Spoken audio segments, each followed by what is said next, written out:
Ya, sebelumnya saya mau memisahkan dulu ya rekrutmen dan seleksi gitu ya. Mungkin Bapak Ibu sudah kenal juga. Rekrutmen bagaimana kita mau sebanyak mungkin gitu ya, sebanyak mungkin menarik para pelamar gitu. Sementara seleksi kita coba untuk menyeleksi dari pelamar-pelamar yang masuk gitu ya, lamaran-lamaran yang masuk. Oke. Nah, salah satu caranya menggunakan salah satu cara seleksi atau alat seleksi yang digunakan adalah DISC. DISC ini sebuah alat tes, ya, alat tes. Tapi yang saya tahu ini sebenarnya bukan psikotes gitu ya, bukan bagian dari psikotes. Ini baik itu Bapak Ibu. Kemudian sebelum mulai saya pengen ada ini semacam pertanyaan bersama gitu ya. Bapak Ibu mungkin punya langganan gitu kan, langganan salon, langganan warung kopi, langganan dokter gigi gitu ya.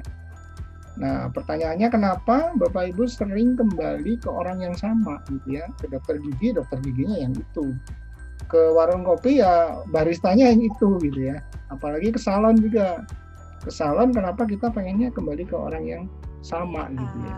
Kok saya punya langganan dokter gigi, Pak? Oh iya, kenapa Bu? Kembali ke dokter gigi. Pertama ada faktor pelayanannya yang cukup baik, ya. Kemudian profesionalitasnya dokter, artinya ketika dia memberikan layanan periksa gigi ataupun scaling ataupun apapun, saya ngerasa cocok, Pak. Oh ya. Itu. Kemudian yang ketiga karena faktor variabel lainnya yang seperti kayak kenyamanan tempatnya seperti itu. Oke, Bu. Terima kasih Bu Milat ya. Ya, jadi kalau saya tangkap ada satu poin penting gitu ya, bahwa dokternya itu bisa diajak konsultasi gitu ya, diajak ngomong, diajak mungkin keluhan-keluhan gitu ya dan sebagainya. Jadi kekuatannya selain di beberapa hal tadi, kemampuan dia, juga ada perilaku si dokter gigi tadi ya, yang membuat Ibu ingin kembali lagi ke dokter gigi yang sama. Gitu mungkin ya Bu. Iya, betul sekali.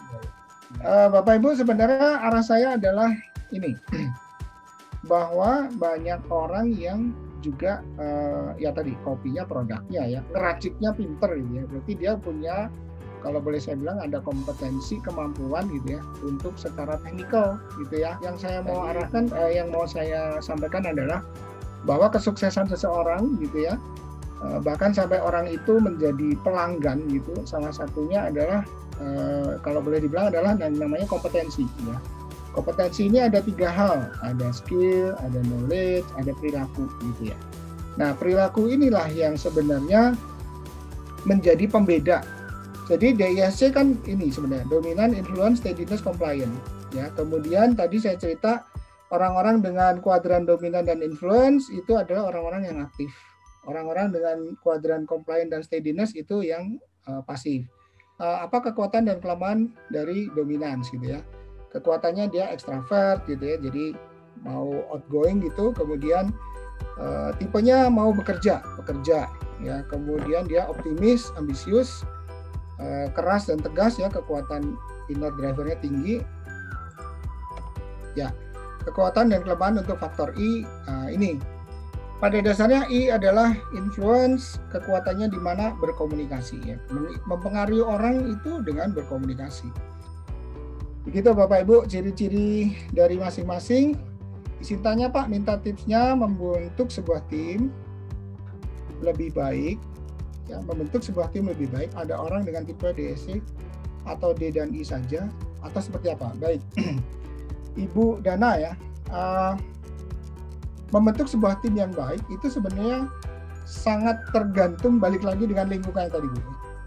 Lingkungannya seperti apa, tim ini punya tujuan untuk apa, gitu ya.